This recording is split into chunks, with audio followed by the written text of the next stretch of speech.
आज आपका विषय है प्रकाश एवं प्रकाश के गुण।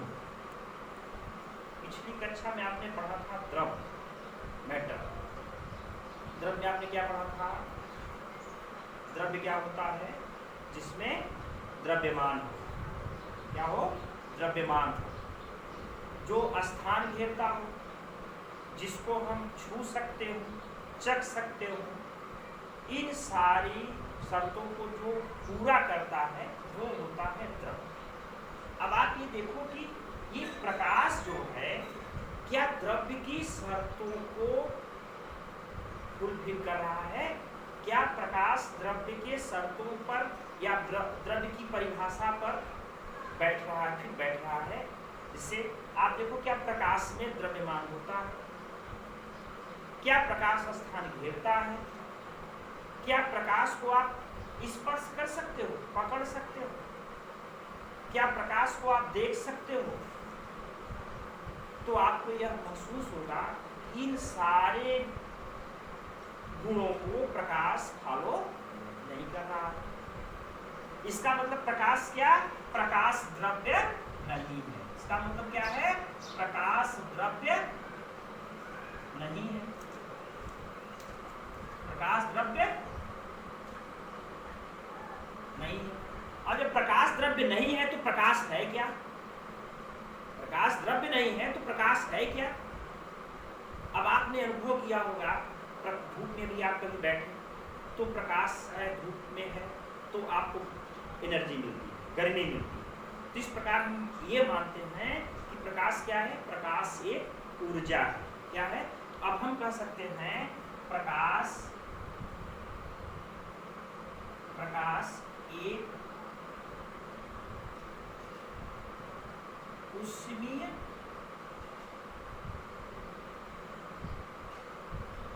विकिरण, ऊष्मीय विकिरण। या प्रकाश क्या है? प्रकाश ऊर्जा है, ऐसा कह सकते हैं। प्रकाश क्या है? प्रकाश ऊर्जा है। प्रकाश ऊर्जा है। कैसी ऊर्जा है? प्रकाश एक ऊर्जा है ऊष्मीय विकिरण के रूप में। क्या है? ऊष्मीय विकिरण के रूप में। तो अब हम परिभाषा अगर प्रकाश की लिखना चाहें तो क्या कर सकते हैं?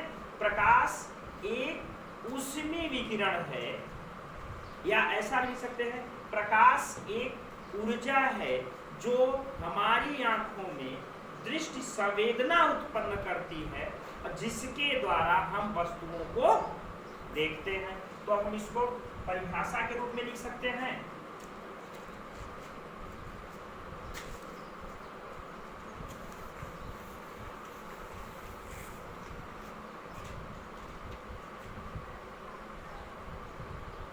प्रकाश एक ऊर्जा है जो हमारी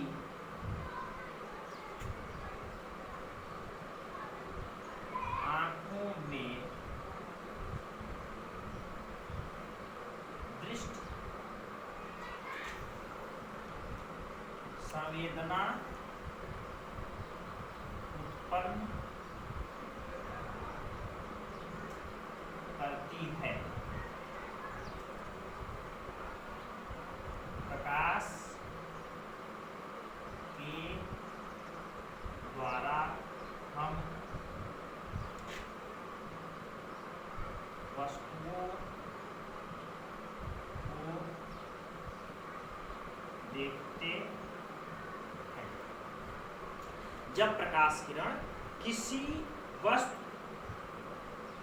या सतह पर टकराती है या किसी वस्तु पर पड़ती है तो प्रकाश किरण वहां से परावर्तित होकर के हमारे आंखों पर आती है।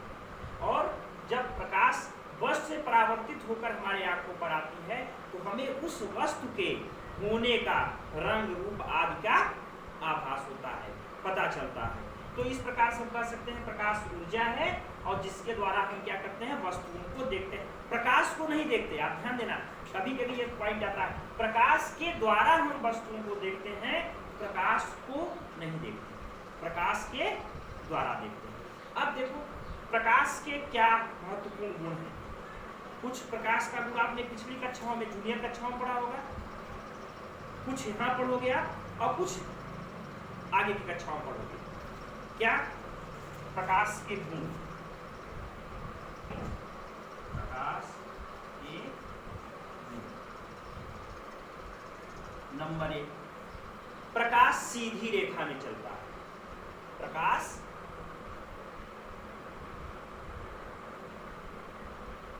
सीधी सरल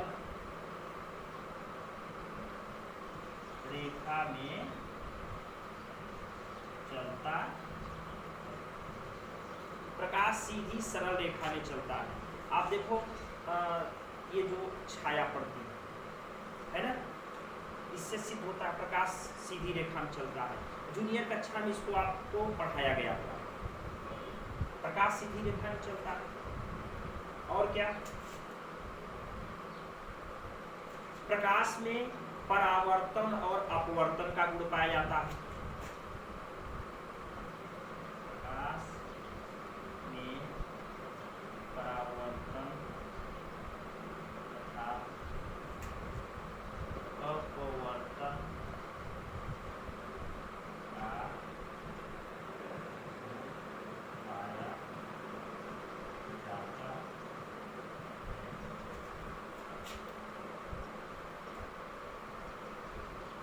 प्रकाश की निर्वात में चाल। प्रकाश माध्यम में, बिना माध्यम में, माध्यम में और निर्वात में दोनों जगह चल सकता है। प्रकाश माध्यम और निर्वात। अब ऐसा भी लिख सकते हैं, प्रकाश निर्वात में भी गमन करता है। निर्वात में प्रकाश की चाल कितनी होती है? 3 गुणित। निर्वात में प्रकाश की चाल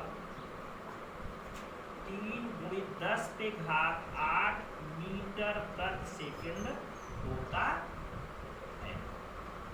3 गुणित 10 पे घात 8 मीटर प्रति सेकंड प्रकाश की निर्वात में चाल होता है। इसके अलावा क्या? प्रकाश में विवर्तन, व्यतिकरण, ध्रुवण आदि का भी गुण पाया जाता है। ये सारी चीजें आपको आगे की कक्षाओं में पढ़ना है। यहाँ आपको कक्षा 10 के स्टैंडर्ड में आपको क्या पढ़ना है? प्रकाश के परावर्तन तथा अपवर्तन। ठीक है? प्रकाश के परावर्तन तथा अपवर्तन को आपको पढ़ना है। ठीक है? अब प्रकाश के परावर्तन अपवर्तन का गुण पढ़ने के पहले कुछ थोड़ी सी चीजें आपको दर्पण से संबंधित, चूंकि परावर्तन कहाँ होगा, परावर्तन परिभाषा भी आपको पढ़ाएंगे। तो प्रकाश परावर्तन क्या होता है? परावर्तन किसी परावर्तक सतह या चिकने तल से परावर्तित होकर के प्रकाश की किरणों का उसी माध्यम में वापस लौट आना प्रकाश का परावर्तन कहलाता है। तो अभी हम आपको प्रकाश का परावर्तन पढ़ाने के पहले हम इसके बारे में थोड़ा सा बता देते हैं कुछ चीजें, जैसे दर्पण क्या है। ठीक है? दर्पण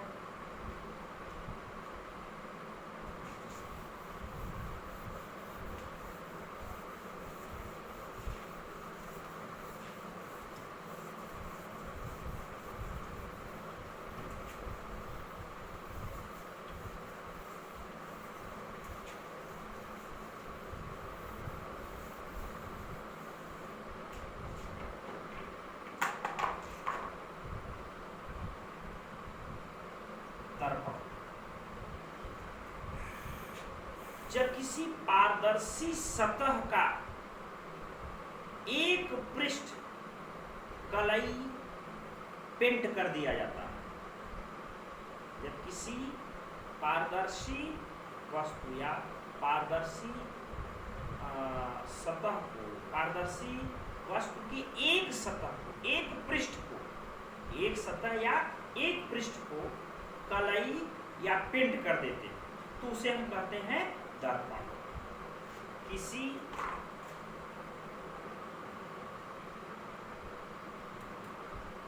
कांच या पारदर्शी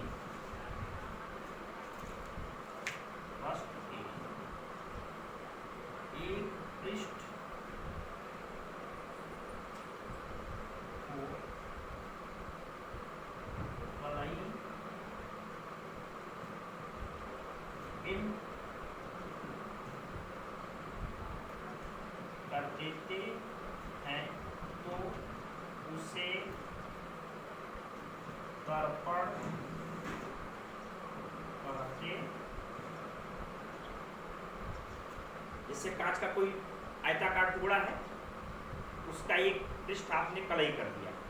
आप घर में जो दर्पण जिससे आप अपना चेहरा देखते हो, आप घर में चेहरा देखने के लिए दर्पण प्रयोग करते हो। आप देखो तो उस दर्पण के पीछे कभी आपको उस दर्पण का जिससे आप चेहरा देखते हो उसका अगर टूटा हुआ भाग मिल जाए, उसके आप पीछे देखो तो पीछे देखोगे तो उसके ऊपर एक पेंट किया होगा रेड कलर का या किसी कलर का, और उसके पीछे दफ्ती लगी हुई। तो पेंट कर देने से वो जो कांच का टुकड़ा था वो दर्पण बन गया। अगर उसी पेंट को आप छुड़ा दो तो क्या होगा, वो पारदर्शी हो जाएगा, इस पार से उस पार आसानी से आप देख लेते हो। आप कभी अनुभव किए हो किसी बर्तन में साफ पानी रखा स्थिर हो, आप उसमें अपना चेहरा देखते हो तो जो बर्तन का सतह है वो कलई का काम करता है, और पानी पारदर्शी शुद्ध है तो उसमें आपको अपना चेहरा दिखाई पड़ता है। तो दर्पण क्या होता है, किसी पारदर्शी या कांच का एक सतह जब हम एक सतह या एक पृष्ठ कलई कर देते हैं तो दर्पण हो जाता है। अब दर्पण को भी अगर आप देखो तो दर्पण भी सामान्यतः दो प्रकार का, एक होता है समतल दर्पण, एक होता है समतल दर्पण, और एक होता है गोलीय दर्पण। क्या होता है, गोलीय दर्पण, समतल दर्पण और गोलीय दर्पण। समतल दर्पण क्या है, सामान्य जो हम कांच घर में प्रयोग करते हैं जिससे हम चेहरा देखते हो, समतल दर्पण होता है। एक आयताकार कोई कांच का टुकड़ा हो और उसके एक पृष्ठ को हम जो है कलई कर दें तो बन जाएगा समतल दर्पण। समतल दर्पण की फोकस दूरी अनंत होती है और उसकी आवर्धन क्षमता क्या होती है, +1। फिलहाल इसको तो आप इसी चैप्टर में आगे पढ़ोगे। आपको यहाँ पढ़ना है गोली दर्पण। तो समतल दर्पण की सामान्य जानकारी मैंने आपको दे दिया। अब आ जाते हैं आप गोली दर्पण। गोली दर्पण क्या होता है, जब किसी कांच के खोखले गोले को हम दो भागों में बांट देते हैं तो प्रत्येक भाग बन जाता है गोली दर्पण। कांच का कोई खोखला गोला है, ये आपका है,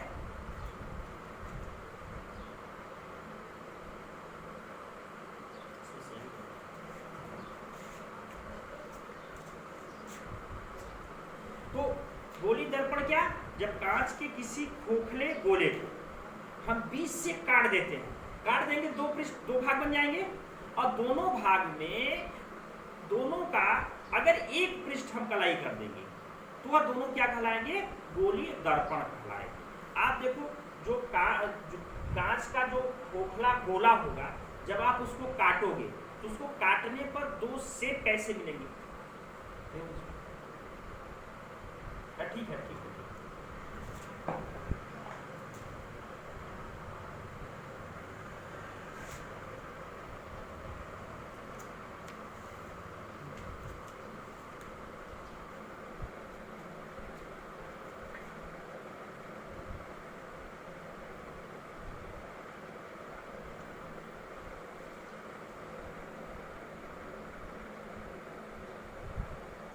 ये मान लो आप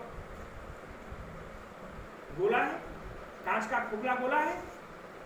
अब अगर इसको हम ऐसे बीच से काट दें, ये बीच से ऐसे हमने इसको काट दिया, और जब काट दिया तो आपके सामने क्या बना, अगर इसको काट के हम अलग अलग कर दें तो ये स्ट्रक्चर मिलेगा आपको, ऐसे मिलेगा। अब अगर इसको हम ऐसे ले लें, ऐसे ले लें और एक भागे ऐसे ले लें, तो गोली दर्पण इस शेप को देख के लग रहा है गोली दर्पण दो प्रकार का संभव है, दो प्रकार का होता है। अब दर्पण की परिभाषा के अनुसार इसके एक पृष्ठ को आपको कलई करना है, तो हम इसका एक पृष्ठ कोई सा कलई कर सकते हैं, ये वाला कलई कर सकते हैं, ये वाला कलई कर सकते हैं, और ये वाला कलई कर सकते हैं, या इधर वाला कलई कर सकते हैं। ऐसा कर सकते हैं, यानी या तो भरे हुए तल को कलई कर सकते हैं या धसे हुए तल को कलई कर सकते हैं। जब दो प्रकार से कर सकते हैं, दो प्रकार से आपका ये दर्पण हो गया। तो गोली दर्पण के दो पार्ट हो जाते हैं। एक होता है, गोली दर्पण में क्या हुआ, गोली दर्पण के दो पार्ट बन गए। एक हो गया आपका अवतल दर्पण, अवतल दर्पण, और दूसरा हो गया आपका उत्तल दर्पण। क्या बन गया, उत्तल दर्पण, अवतल दर्पण और उत्तल दर्पण, और अवतल दर्पण और उत्तल दर्पण। अब देखो, अब इनका अब अवतल दर्पण कौन होगा,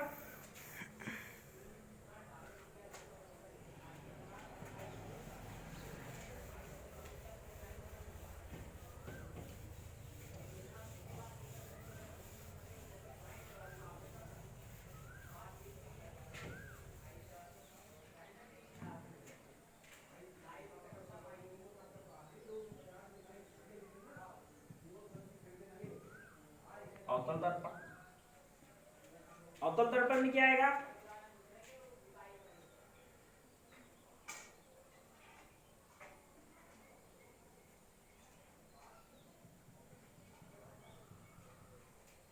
इसके हमने उभरे हुए भाग पर कड़ाई कर दिया, और जो ये वाला भाग है ये परावर्तक सतह का कार्य कर रहा है। क्या कर रहा है, परावर्तक सतह का कार्य कर रहा है। तो यह दर्पण क्या हो जाएगा, अवतल दर्पण। अब इसकी हम परिभाषा क्या लिखेंगे कि याद करने के लिए बड़ा सरल है।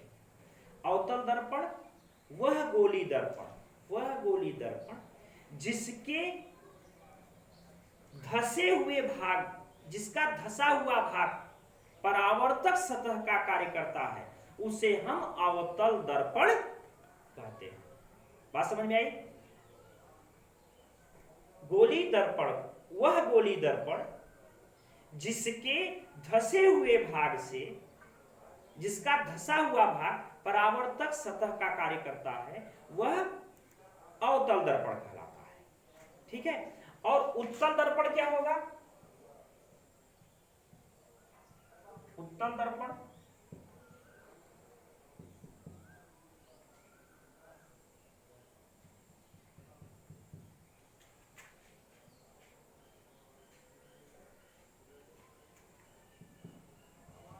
उत्तल दर्पण जिसके उभरे हुए तल से परावर्तन होता है, ऐसा कह सकते हैं। वह गोली दर्पण जिसका उभरा हुआ सतह परावर्तक सतह का कार्य करता है, उत्तल दर्पण कहलाता है। ठीक है ना। ये हो गया अवतल दर्पण और उत्तल दर्पण। अब हम आ जाते हैं, अब इससे सभी आपको इसमें से बहुत सी चीजें पढ़नी है। अब ये परावर्तन होता है तो इससे प्रतिबिंब बनता है। ठीक है ना। किस प्रकार से प्रतिबिंब बनेंगे ये भी आप इसी में पढ़ोगे। अब थोड़ा सा हम जब ये परावर्तक शब्द का प्रयोग कर रहे हैं, परावर्तन शब्द का प्रयोग कर रहे हैं, तो हमको परावर्तन जो कि प्रकाश का महत्वपूर्ण गुण है उसको पढ़ने की आवश्यकता है। ठीक है। तो अब आ जाओ आप परावर्तन पर।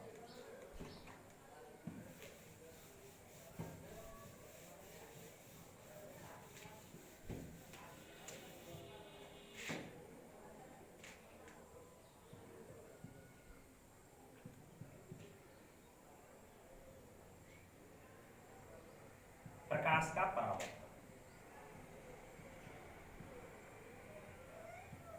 प्रकाश का परावर्तन। तो प्रकाश का परावर्तन क्या होता है, जब कोई प्रकाश किरण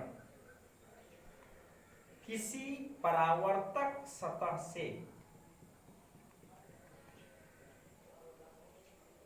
या चिकने सतह से, ठीक है ना, वैसे प्रकाश का परावर्तन चिकने सतह से ही होता है। ठीक है ना। तो जब प्रकाश किरण किसी परावर्तक सतह से टकराकर उसी माध्यम में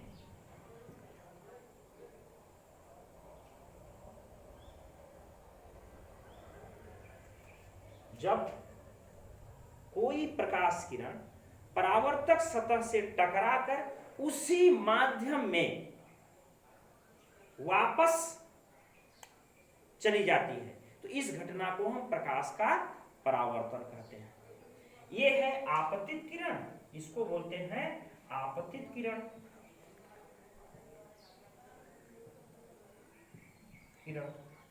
और यह है परावर्तित किरण। और ये हो गया आपतन, सॉरी अभिलंब, इसको क्या बोलेंगे? अभिलंब। इसको क्या बोलेंगे? आपतन बिंदु। क्या बोलेंगे? आपतन बिंदु।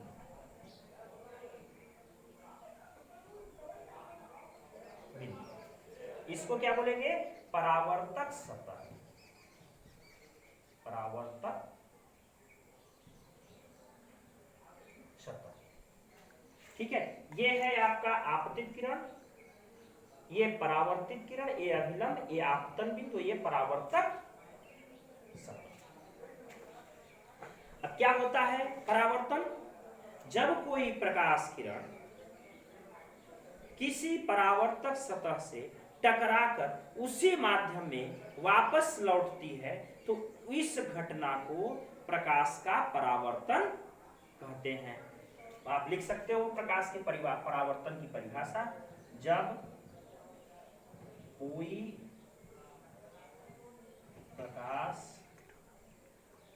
किरण किसी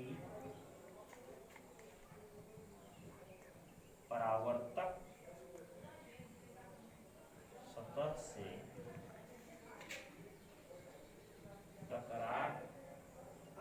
टकराकर उसी माध्यम में लौटती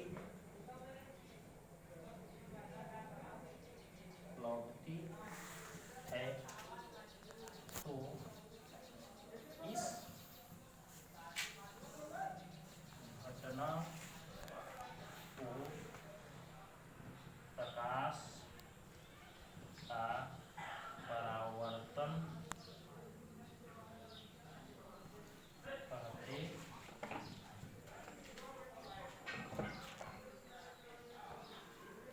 इस घटना को प्रकाश का परावर्तन कहते हैं। अब ये परावर्तन दो नियमों के अंतर्गत होता है। हम लिख सकते हैं परावर्तन के नियम। परावर्तन के नियम।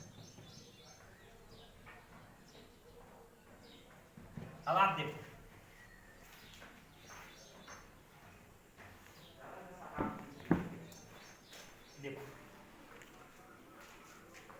अरे सर जी, बेटा